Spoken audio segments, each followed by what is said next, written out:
আসলে ট্যাগ কাইটা যদি কবুতর রাখা যায় ওরেও রাখা যায়। তো দেখেন দুইটা ট্যাগ কাইটা ফেলাইছে বা দুই উপায়ের দুইটা ট্যাগ ছিল, একটা বেঞ্জিং ট্যাগ আর একটা হচ্ছে ক্লাবের ট্যাগ, দুইটা ট্যাগ কাইটা ফেলাইছে।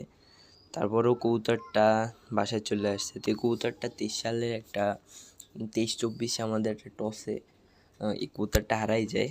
যতটুকু মানে ওই টসে আমাদের অনেকগুলো কবুতর হারাই যায় ওই একটা টসে। তার মধ্যে এই কবুতরটাও ছিল।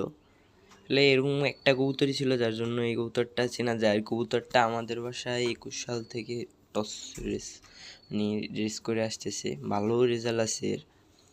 আসলে যে ফেন্সিয়ারগুলা নিজেদের শখ পূরণ করতে চায় মানুষের, আসলে এরকমের ভালোবাসার কবুতরগুলো দিয়ে কি পায় যে রাখতে পারলো না কবুতরটা। দরকার হয় কবুতরগুলো ট্যাগ না কাইটা পালেন, না হয় একটা ওই ফেন্সিয়ারের কাছে একটা টাকার দাবি করেন, ফেন্সিয়ার অবশ্যই দিয়ে দেবে।